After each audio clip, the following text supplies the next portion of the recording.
Presentation today with Sherry Hartz, that you know her. She's going to be talking about rewiring your brain. And Sherry started with hypnosis in 1991. She studied at the Denver School of Hypnosis, and she taught at the American Academy of Hypnotherapy, Coaching, and hypnosis. And she also teaches communication skills and public speaking in different colleges and universities. She's actually the CAP treasurer, and her work is focusing on helping clients change beliefs, behaviors to improve their quality of life. So Sherry, we're happy to have you here. Hey guys. So what I've done is I'm kind of putting this together and I realize and I'm starting to hear this idea of rewiring the brain more commonly in the culture so that we know that the consciousness is raising around this particular topic. I learned about it when I was listening to Joe Dispenza talk, and so we'll talk a little bit more about that later. I kind of want to take a moment just to talk about CAP. This is an important organization. It was very legislatively oriented in the past, just because we were trying to maintain our rights as unlicensed or registered psychotherapists. We keep changing our names. And I do have some links there to the uh, website. So if you guys want to go grab those, that would be cool. Um, and then there is a place there to make donations. So if you're not a member yet and you would like to make a donation to the group, that would be great. If you are a member and you haven't renewed, we did change the rate of our membership to 65. It used to be 95. So because we're not doing a lot of the legislative work, we wanted to decrease the price and make it a little bit more available for people, because we were changing the function to being a little bit more educational. I did want to let you guys know that we are recording this. This does get posted on YouTube and it is turned into a blog. If you don't really want to be on camera, then it would be a good idea for you to maybe have your camera off or just use chat if you're concerned about that. So hopefully Mariana is watching the chat for me. I can't even see my chat. Mariana, can you see the chat? No, because now it took over the screen. Okay, the presentation, but you can remove yourself from the camera if that's something that you would like to do. Okay, if you don't want to be on camera, please. Okay. Yep. There we go. All right. I think what I want to talk about is what is neuroplasticity. I'm going to talk through an example of kind of how I've applied this in the past. We're going to talk about a cognitive behavioral technique. So I actually have multiple ones, but we're going to be practicing with one just so we have an opportunity. And then we're going to do a little group practice. And then I'm going to talk about a 3-day challenge that I have going on. So what is neuroplasticity? I think that there was the old statement, you can't teach an old dog new tricks. And that's the idea that you can't really learn more when you get older, and that's actually just not true. I think it's our brain's ability to modify and change and adapt that makes us human and allows us to be able to integrate and be able to learn new things and do new things in the world. Uh, I think about both of my parents. My dad's here. Hi, Dad. But both of my parents continued to get their education. My mom was working on her bachelor's degree when she passed away, and my dad is constantly learning. So I come from an environment with a lot of education people, so I understand the value of that, and it's always been part of my life. What happens with neuroplasticity is that we start to form new neural connections. And we've done that since we've been very young. I think the idea that we're not able to learn was just an old, archaic idea. And yeah, so this becomes really important. I like this idea, and I found out it was related to the Hebbian theory by Donald Hebb back in 1949, and he talked about neurons that fire together, wire together. And what he's saying is that when we do activities and we live our life and we do things, if we do things repeatedly over and over again, then things have a tendency to link together. And so if I do something and they can't be done right at the same time. I need to do this activity and then I follow it with this activity. If I continue to do that over and over again, then those two things are going to be connected in our brains. If we think the same thoughts and do the same things, are those pathways in our brain end up being very kind of entrenched and end up going the same direction over and over again. And there was this belief that, like, oh, those affirmations don't really work. Well, affirmations actually do support you and do help.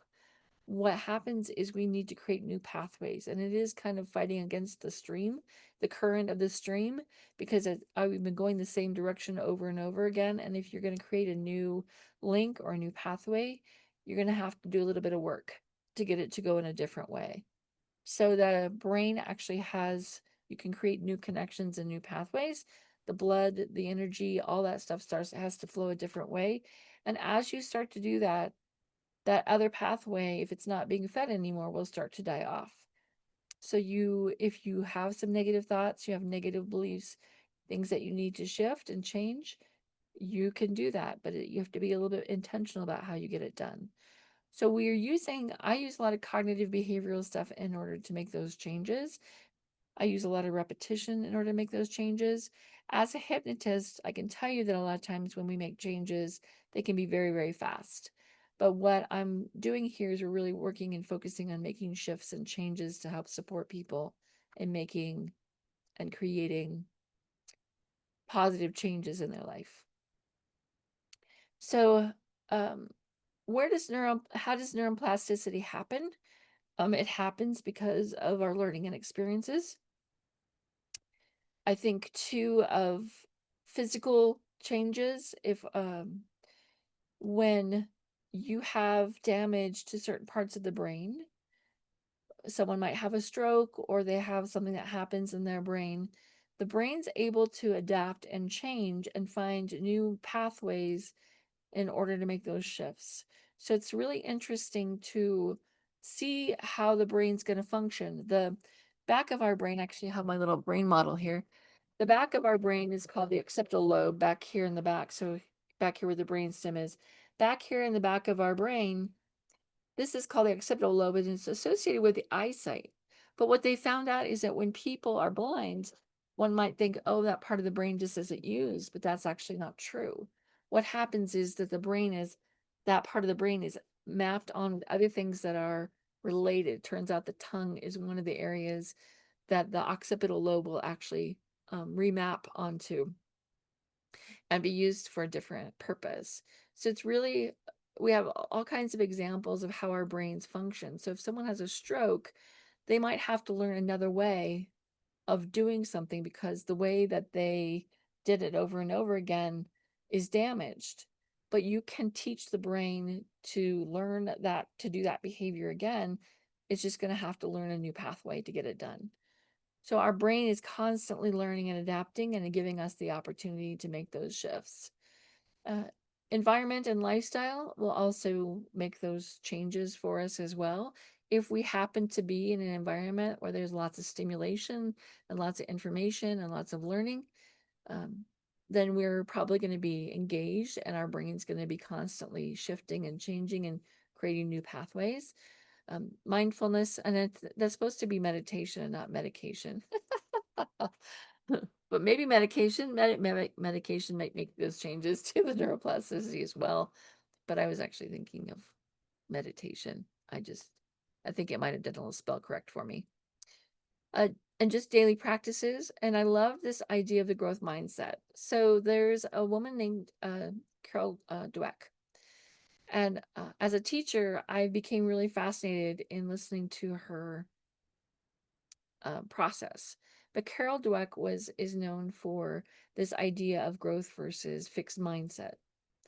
And the growth mindset is something that allows us to understand that our brain is able to take in new information, and we may not be good at it initially, but we learn it later.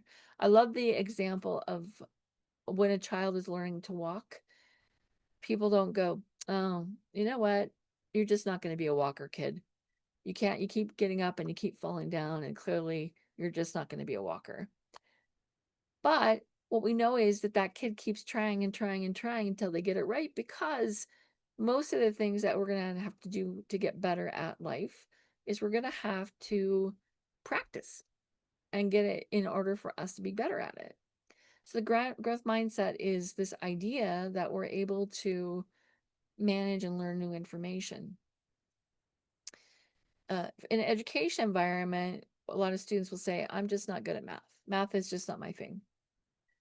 What's really true is that maybe you didn't have the best math teachers, and so you didn't learn math well, or you just didn't practice it enough, and you need to practice it more in order to be better at it. There's this old belief that women aren't as good at math as men, and it turns out that's a fallacy.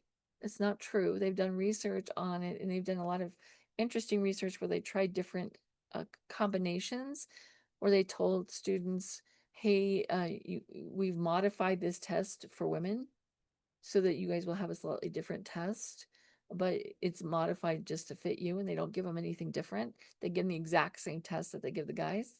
And because they have this belief that it's been modified for them, that they do better on the test. It's a shame, but it is reality, and it happens to be a lot of the belief systems that people have. And if you believe something, you're going to act like that's true and continue to reinforce that particular behavior. So the growth mindset's really important in terms of understanding and building new ideas. Okay. So I wanted to talk about one of these because we're going to practice with one of these cognitive behavioral techniques. And I wanted to talk about this because of how I became a teacher at the college level. So I was working as a server. That's how I made my way through my college career. And once I finished my degree, I was working in a call center. I was working for Dish Network. And I became a trainer. And the trainer position there, you don't have to have any special education. There was nothing special about what I had. So my master's degree was really not important there, outside of the fact that, I mean, I had it, but it wasn't like recognized as being anything different. And I was working in my position, and I said to somebody, I said, oh, you know what? I'm so comfortable here. I can't imagine me leaving. I'm just going to sit here and I'm just going to continue doing this job because I'm comfortable. And it wasn't even 4 months later that they came by and they said, we're going to have to shift some of you guys out of this training position. I was a trainer, corporate trainer, and we're going to do it based on certain numbers. And I thought, I thought, oh my God, I just said that I'm not going to leave unless I'm kind of forced out. And then this comes up. And of course, I was one of the people that got pushed out of that position, and they put me in the position as a coach. And I thought, oh my God, I've been dropped into Hades. This is horrible. I would sit there for 8 hours and take escalated phone calls, and I wasn't managing people. I wasn't working with my agents to help make them better because I was just taking escalated calls all day. And I thought, oh my God, this is a nightmare. This is horrible. And they saw that I was struggling, and my training department kind of pulled me back in and left me as a coach over there. But in the meantime, I thought, well, what do I really want to do? I thought I really want to be a college professor. That's really what I want to do. And you can do that with a master's degree. So I thought, that's what I want to do. I want to be a college professor. So what I did is I visualized myself being a college professor. And what I would randomly do is I would randomly celebrate. I would do like a little woo, and uh, jump around and celebrate the fact that I had my position. And I was imagining myself being in that position. Like, what does that look like? Because I was so unhappy I was really unhappy in the position that I was in. And I really, really wanted to get into something where I felt like I was making a difference, because I really wasn't making a difference taking escalated phone calls. Anyone could have done that. And it was not a fun thing to do. So really kept working on that. And it took me a while. I was applying for positions and teaching. Once you get in as an educator, then it's easy for you to move around and get other positions as an educator. But that first one, you kind of have to work to get. So I was trying to work to get that first position. And so yes, I really focused in on getting that. And I did the weirdest interview for a job position I've ever done. They asked me these really weird questions, and I went in and I had to do a presentation. That part wasn't so weird. It was just the whole interview process and how that whole thing happened. But the good news was I got a job, and I was scared because it wasn't a full-time job. And I'm like, well, how am I going to pay my bills? Well, then they decided to hire me on as an associate dean for graphic design and general studies, and I ended up being hired full time. Now things shifted and changed, and of course I didn't really realize how much grading was involved, or I might not have thought it was such a great idea to be a college professor, because the grading is a little bit like a lot. But I love the teaching part and working with the students and helping the students make a difference in their life, knowing that we're making changes generationally, because as I'm teaching that one student, a lot of these guys are first generation college students. Some of them are first generation graduating from college. They get to be the hand down to reach up and pull the next generation up and help the next generation educate, get their education. And to me, education is the equalizer. If someone didn't have a great upbringing, or they're their first generation, but they get an education, then they have an opportunity to have a job that pays more money, where they get to do what they really want to do, and they get to change the trajectory of their family because they get their education. So I really love being a teacher. I think it's really valuable. Um, I don't necessarily want to do it to the degree I'm doing it now. Sometimes I'm teaching 8 or 9 classes just to survive, and I don't really want to live my life that way. So, yeah, so there's that shift and understanding that. And of course, the more classes you teach, the more grading you get. So it's not a great model for living life. But I wanted to walk through this and this idea of cognitive behavioral techniques. And in my 3-day challenge, I have 6 different techniques I have listed in there. One's called behavioral activation, which is the one we're going to practice today. Another one's called body scan. Another one's cognitive restructuring, cultivating internal locus of control, a neuroplasticity journal, and reframing past events. So we're going to talk through that, but I wanted just to stop for a second and see if you guys had any questions based on what I've talked about so far. I'm not seeing anything in the chat. You guys are good? All right, cool. So let's talk through this idea of behavioral activation. It's kind of what I did. This is more around kind of enjoyable activities and doing those kinds of things, but this would be helpful if somebody's kind of going through depression, um, or having sadness, and maybe wants to create a better quality of life. You want to identify enjoyable activities. In my case, I wanted to get out of my Hades job. If you guys, yeah, if you didn't know what Hades is, it's just a bad place. So the idea of being in a better situation where I was using my education, where I was making a difference, where I was teaching at Dish Network, but I wasn't teaching anymore. That position was no longer my position. I was a coach on the floor instead, taking escalated phone calls. And so really wanting to get out of that situation into something that was more positive, which to me was education, teaching. So you pick an activity that you think is enjoyable, and then you schedule it. Make sure that it's on your calendar. So if you're not having a lot of joy in your life, what are those things that are fun for you? Pick some of those out so that you can create them. Schedule them, Create realistic goals about how many times you can accomplish this. Monitor your mood or emotion, check in, see how you're doing. There are some cool tests. There's a Burns depression anxiety scale. There's other ones that you can use. I do use them in some of my classes, so I do have some in some of the future classes that I have in my little pipeline. But really there's tools out there that can help you manage this as well. Monitor your mood and emotion, positive body interactions. So I want to make sure that I'm feeling good, that I'm creating positiveness in my body. I told you guys about my celebrations. I would go and I would randomly go, woo, and run through my house cheering like, I got this job. I got it. And just how it would feel to have that job be accomplished. And then review and adjust. So review and adjust what that looks like. If you guys want to click on this right here, it should take you to a document that gives you the steps also listed out here. So it should be like a PDF of it coming from my little OneDrive.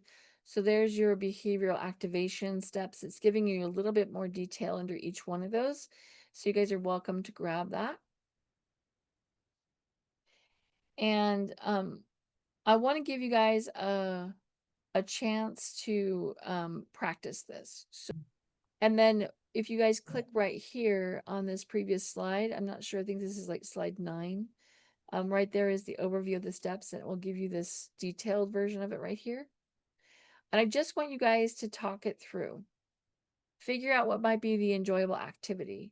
What might it look like when you schedule it? How often can you schedule it? That would work for you.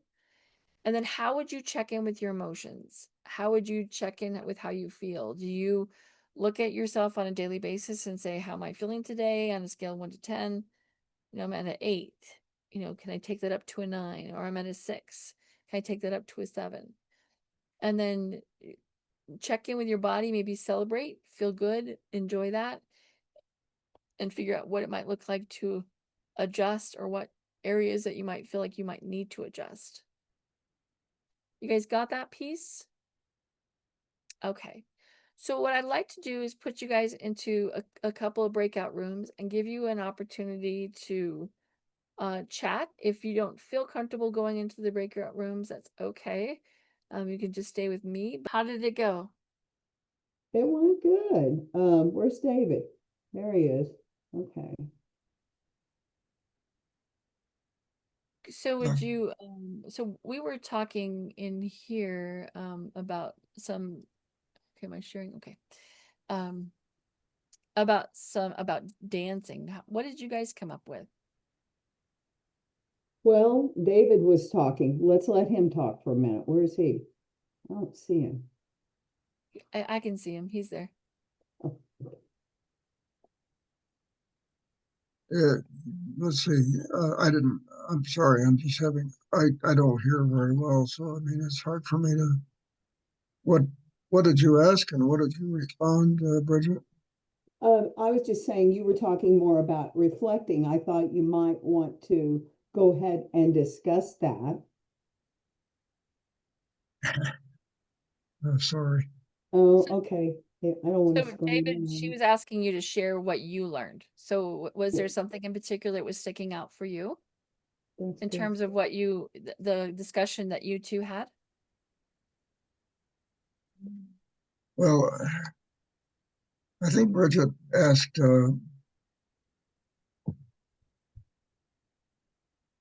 if I did things to improve my mood and my feelings. And I, I started saying some things, and then Bridget was saying, yeah, people avoid their fear.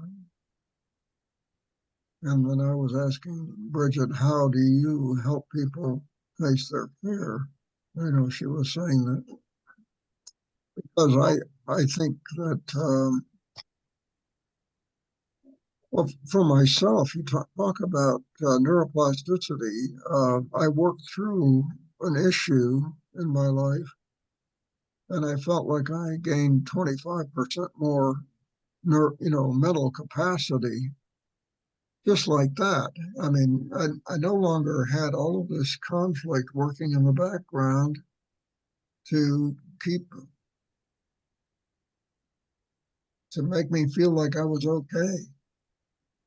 And I suspect that people have tons and tons of issues that they're using their brain to control, so they don't have to deal with the fear of these issues.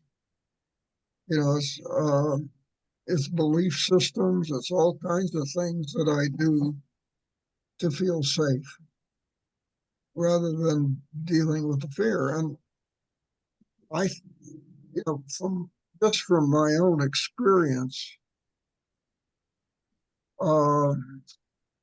working through my own issues, I mean, my brain is so much more freed up and, so much more capable of presenting a thought and a concept or even having one. And I hear of people experiencing cognitive decline. And I wonder how much of this incredible brain work, it's really hard on a person's brain to keep all these issues working in the background. I stay busy to avoid depression, that kind of thing. And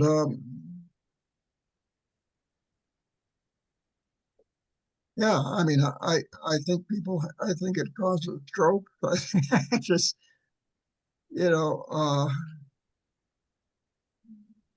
once a person has a stroke, yeah, they can certainly rewire their brain, but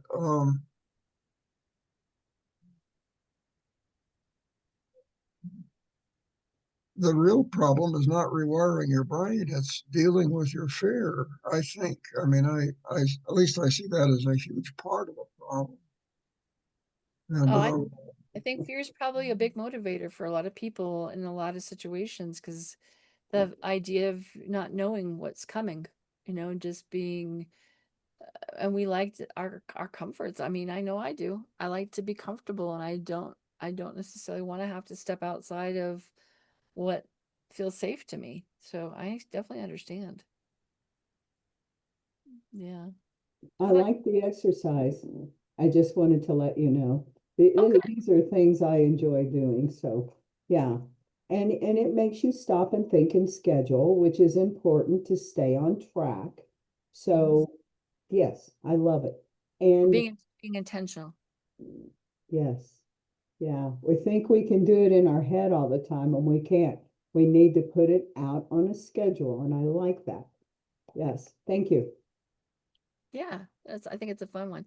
Was there something that you did, Bridget, in terms of shifting your mood or your emotion? Well, yes, as you know, well, no, not everybody knows, I had surgery on my toe, so I'm not lapping right now in the pool, but so what I've been doing is going out on my patio and watching birds every morning to relax and kind of cater to my pain in my toe. I want these stitches out. I'll get them out this next week.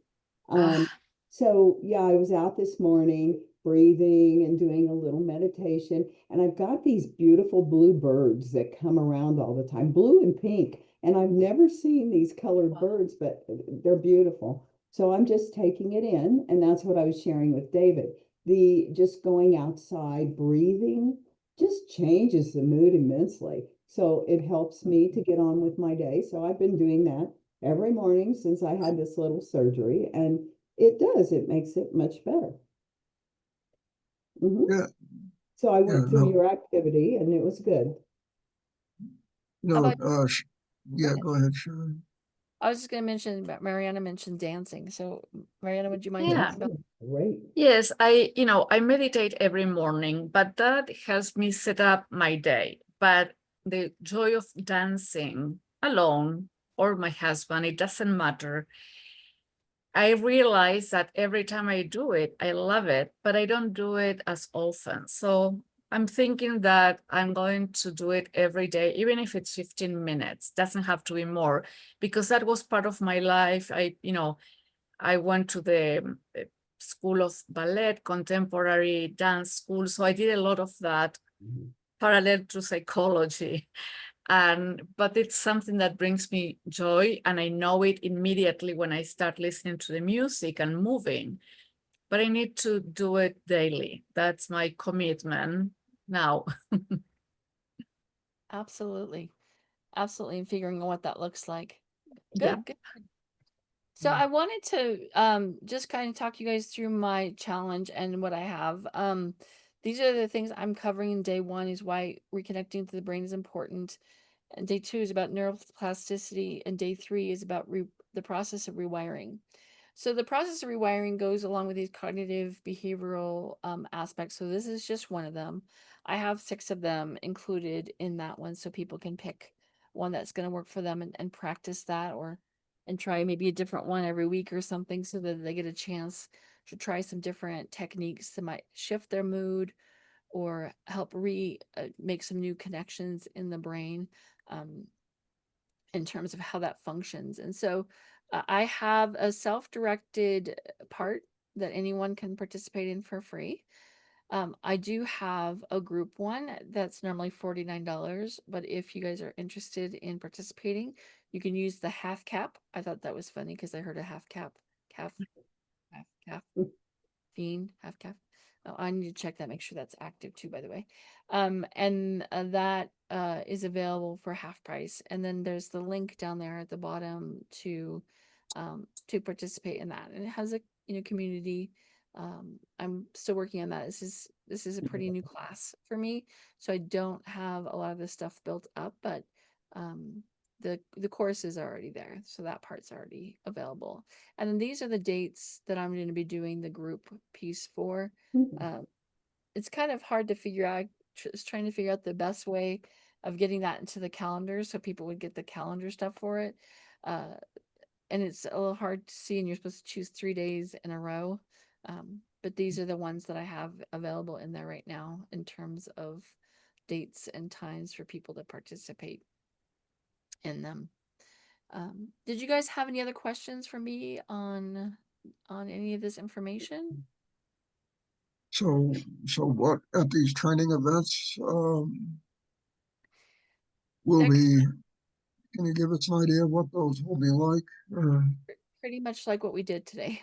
Okay. It's just it's a different topic each day, and then creating an opportunity for people to practice or discuss any of the things that we have with other people in the group. There's a community inside of the system that I have as well. So rather than doing it on Facebook or whatever, we're doing it inside of a more locked down community, so that people can interact with each other as well as during the presentations that we are doing on each of those 3 days. So it's about an hour and a half each day during the 3-day periods that we're going to be interacting with each other and practicing some of the skills that we have here. I don't know about you guys, but if you don't hold my feet to the fire, sometimes I'm like, I don't have time for that right now. I'm not gonna do it. If it's just a self-directed class, sometimes I have a hard time following through.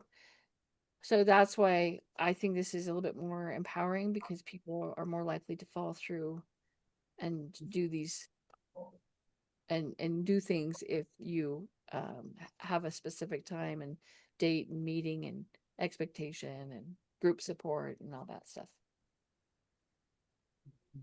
All right. Well, cool. Thank you. David, did you want to talk about your presentation next month?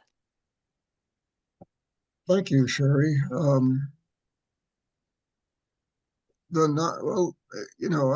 left that YouTube, which is a little bit incoherent, I suppose, but that's basically because of my voice and my tardive spasms, which are the result of a psychotherapist or psychiatrist giving me psychotropic drugs and asking me to monitor myself. But